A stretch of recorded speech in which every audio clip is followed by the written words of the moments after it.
Hello, and welcome to Glory Be. Interesting people and how they pray. Each week, we chat with interesting people about their lives, their work, and how they pray. I'm Sharon Hanish. And I'm Father Vince Fernandez, and we're joined by our producer, Mike Malcolm. Today we welcome Mr. Eric Krakowski, an old college buddy of mine.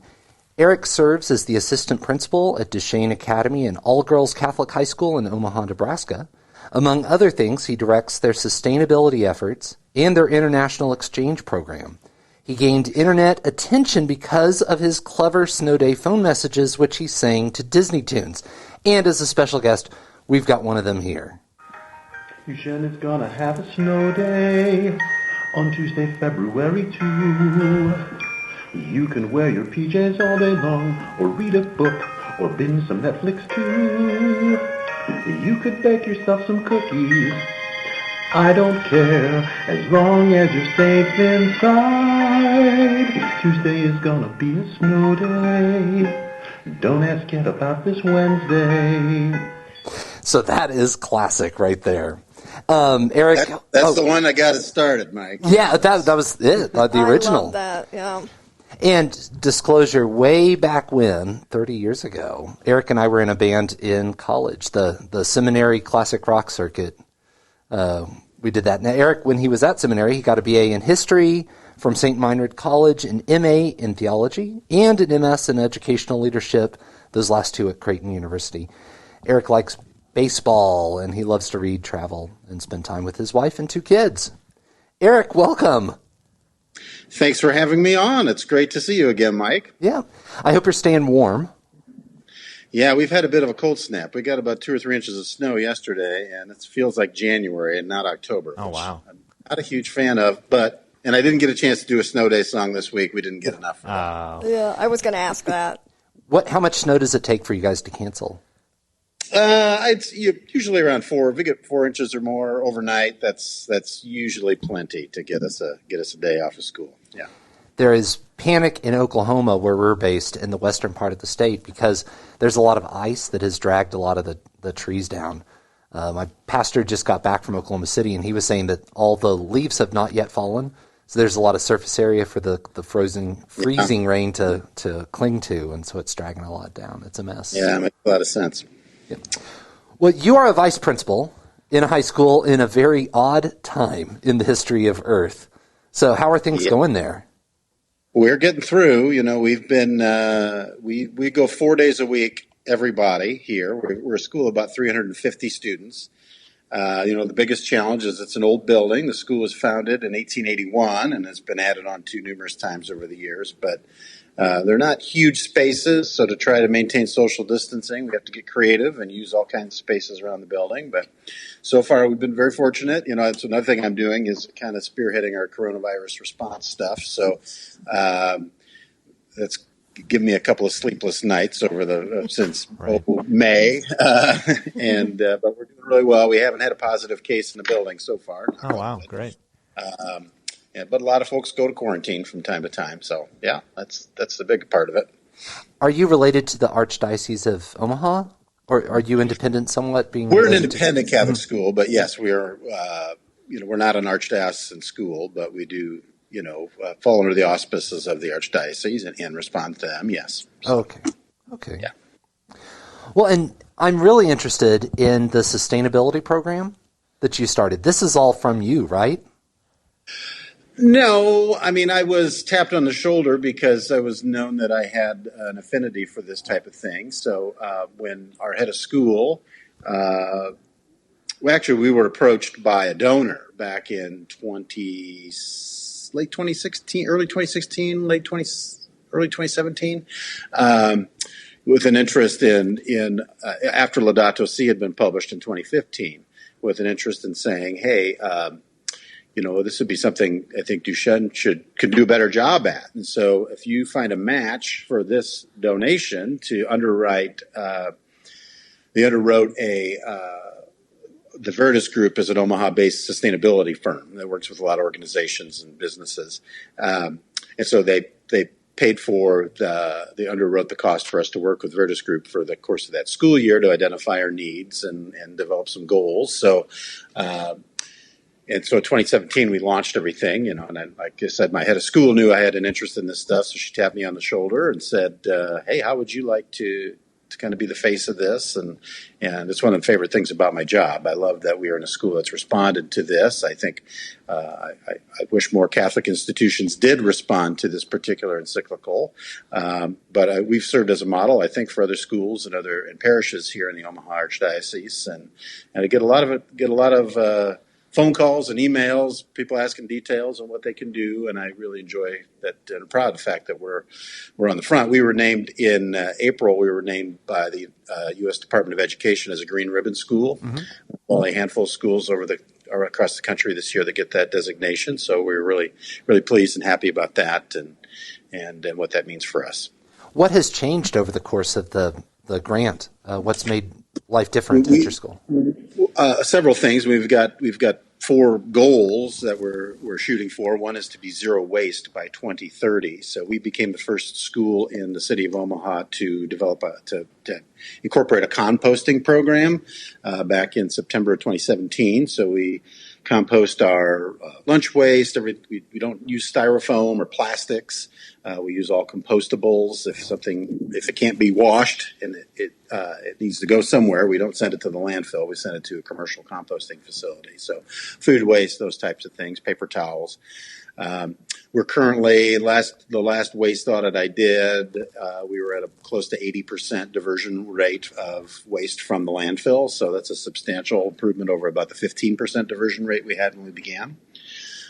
We also have an aim of being net positive energy by 2030. So we did install a 12 kilowatt 30-panel solar array last September on our library roof. So it generates a small amount of electricity, but our goal was to generate enough power to offset the electricity used in our STEAM lab on campus, and we exceeded that goal in the past year. So that's good, and hopefully a first step toward expanding to some more solar. So we've also got goals for our lunch program and for the classroom.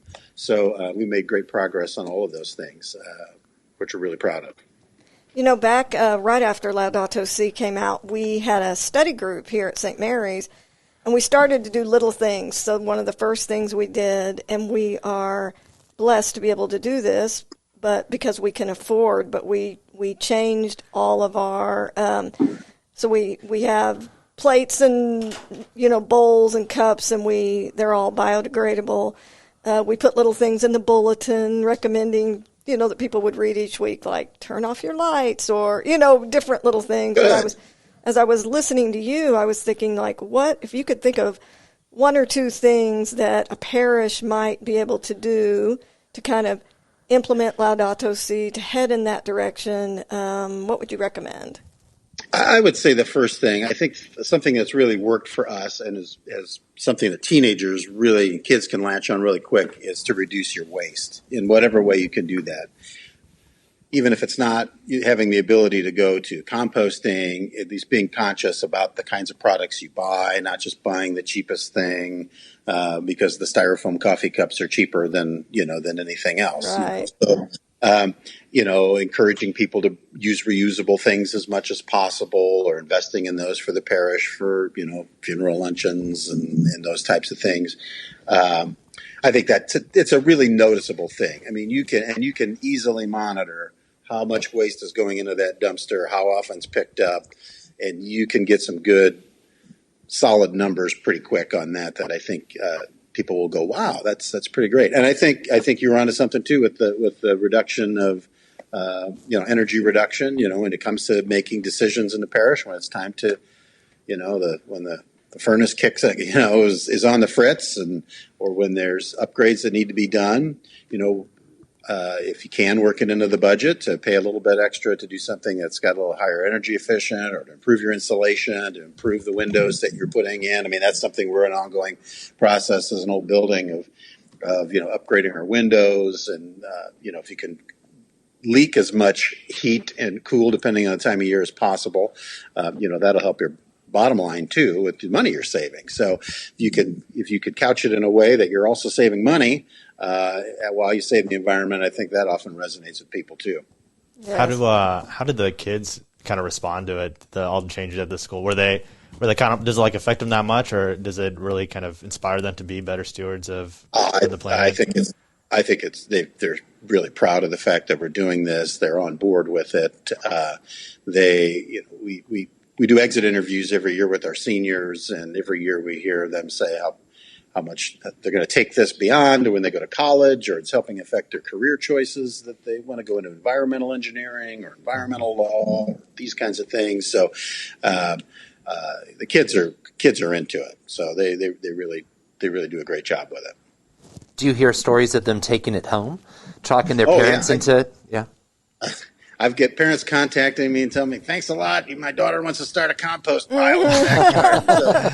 So, I've got my resources. I'm like, well, there's other ways around it. You don't have to have a big stinky pile of rotting food in your backyard. If you do it right, here's some ways to do it and some methods you can use. Yeah, a lot of our teachers are doing it now, too. I've got teachers riding their bikes to school instead of driving their car, and students walking if they live in the neighborhood. So, it's been highly successful. We really, I couldn't be any more pleased with how we're doing it. And we always make sure we mention that we're doing this as part of our Catholic mission, as responding to Pope Francis' call for all of us and sharing this common home of the earth, that we need to take care of each other. We want the earth to be around for a while so we can continue to thrive on it.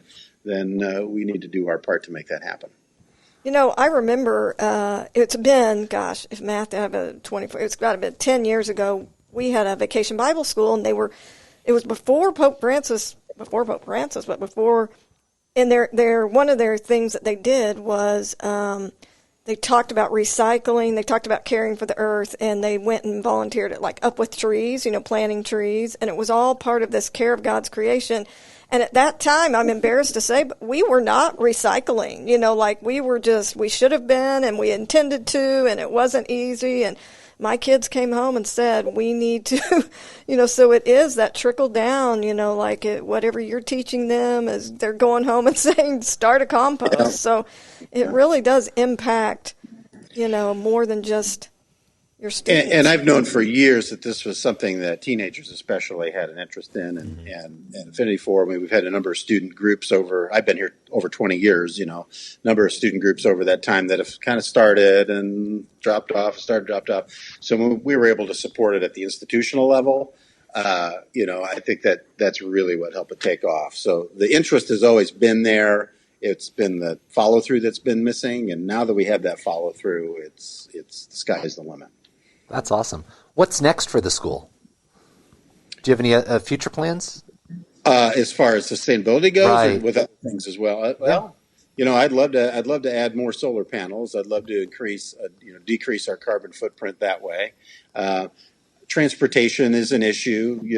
We draw students from all over the Omaha metro area, and so encouraging carpooling or alternative ways to get to school is something that I would love to emphasize, and that's a huge challenge.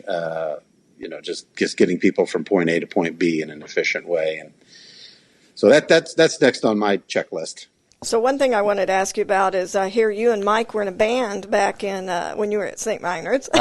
Mike doesn't know this question's coming. The Acoustic Chainsaw. That's right. Oh my gosh! Oh, that's the name of the band. That was the band. That wasn't your style of music. It was the Acoustic Chainsaw. Acoustic It was Chainsaw. not acoustic. I don't know where the name came from. Okay. Yeah. Mike was our guitarist. So yeah. He was shredding it. We made a lot of noise. Who are your inspirations? Like who did you model your band after? We played a lot of Hendrix and Zeppelin, and I think we were more of a classic rock band with the grunge thrown in. And then we played some of the hits of the day. But mind you, this was 94, 95. Yeah. So Green Day and The Offspring and things like that. You played for the seminary. Yeah. We had monks. We were bopping along to it. It was fun. Yeah. We had a little eatery / bar on campus, so we'd frequently play there on a Friday or Saturday night, and get a pretty good little crowd down there. Well, and Father Matt Gerlach was a bartender there. Yeah, for a long time. There you go. So well, he could have joined you in your band. He can sing. He's great. Yeah, he never. I don't think that our musical taste and his lined up perfectly even. Good point. I think that's fair to say. Right. So Eric, you started, just to go back to these singing announcements. So first you start out with what were you called again? The acoustic chainsaw? Acoustic chainsaw, yeah. And now you're a vice principal singing, announcements to Disney tunes. How did that come about, and how did it become so kind of well-known? I mean, you got some attention there. Well, I don't even know what year it was. It's got to be about 6 years ago now, I think, 5 or 6 years ago, the first one. We were sitting at our annual fundraiser. I was sitting at a table with my principal and a couple other teachers, and we were watching the weather. There was snow brewing on the horizon. This is a Saturday night, and Monday's looking kind of like a possibility. So my principal said, "Hey, we have this system where we send messages over the phone, and you should write a song for the snow day." So I did, and that first one really took off. It was crazy. I mean, I don't know how many hits it ended up getting, but my wife and I sat there on Monday on Facebook. One of the local news channels shared it, and I mean, we could watch the likes get up into the tens of thousands. Wow. And I mean, it was being shared in Australia. I was getting phone calls and inquiries from local media and other places, and it was really bizarre. It was crazy. None of them have been quite as popular since then, thankfully. So, but the first one. Well, I remember seeing that on Facebook, and I thought, I hey, did wait a too, minute, yeah. I know that guy. So Yeah. that was something. Oh, my kids we would have all loved to have received a singing message in the morning, letting us know. Yeah, the one on all time have gone viral. My kids were embarrassed, they that Dad did this. But As your own kids tend to be. yeah. Yes.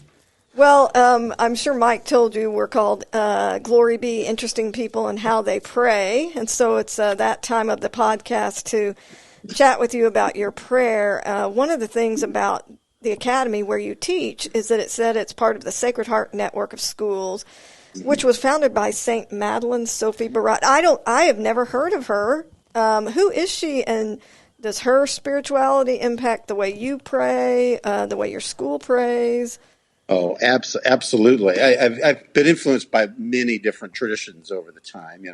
Mike and I went to St. Meinrad College Seminary together, so I was educated by Benedictines. I've got 2 master's degrees from Creighton University, so the Jesuits have had an influence on me as well, and certainly the Religious of the Sacred Heart, having been here at Duchesne for the last 23, 24 years, have really had a tremendous impact on me too. So, yeah, Madeleine Sophie Barra was a French woman. She founded the Society of the Sacred Heart in 1800 in France. I've had the good fortune over the years.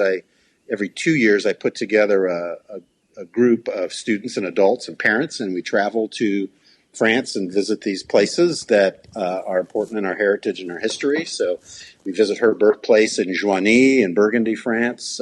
We visit the birthplace of our namesake, St. Rose Philippine Duchesne, in Grenoble in southern France in the Alps, places in Paris, and just really been inspired by these places and the people I've met over that time too. So, the Sacred Heart is, Sophie grew up in a time in France, during the French Revolution. So she was very deeply affected by that trauma and that terror. Her own family was touched by it. And she very purposefully chose the Sacred Heart as an image of the love of the heart of Jesus to the world, of love and mercy and compassion and empathy and forgiveness. So you can't help but be here and absorb those types of things. I'm the oldest of 5 boys. I didn't have any sisters. So to be in an environment that is overwhelmingly female, with 350 students and faculty and staff are overwhelmingly female, has just, I think, I can't undersell the impact that's had on my life as well, and has helped me to be a much more empathetic person and to see the world through the eyes of women. Recently we celebrated the women's suffrage, for example, which, as a man in America, that probably wouldn't have meant a whole lot to me, being in this environment and how we talked about it and how we commemorated it, it's eye-opening every day for me here. So Sophie's had a big part in that as she founded the society. I wouldn't be here if that weren't the case. And we're guided by 5 goals as a school. There are 24 schools of the Sacred Heart in the United States and Canada, and we all share the same guiding principles called the 5 goals of Sacred Heart education. And they're personal act of faith in God, a deep respect for intellectual values, a social awareness which impels to action, the building of community as a Christian value, and a personal growth in an atmosphere of wise freedom. And so those are the kind of values we work hard to nurture in our students and in ourselves as adults, and they certainly have helped shape and form me as I've grown and matured in my own life as an educator and as a spouse and as a parent.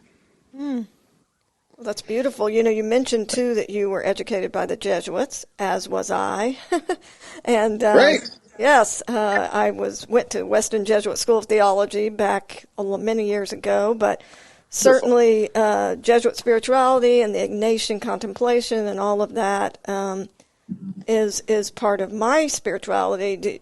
Does that impact you? You mentioned you graduated from Creighton and.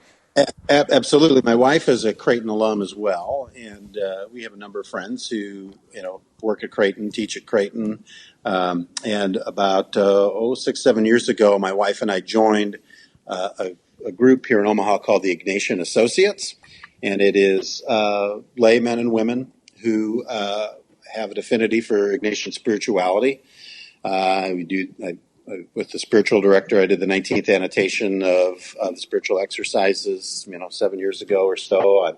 Currently, we've got a new group of about 7 or 8 people who are in formation, and I'm one of 3 people on the formation team, helping them to learn Ignatian spirituality.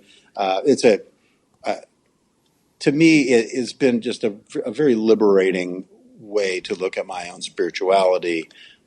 How God is working in my life and in the things around me, maybe not do the examine as frequently as I should, but when I do, I think I kind of incorporate it throughout my day just unwittingly, and check myself and have some appreciation for moments as they occur, whether it be at work or at home.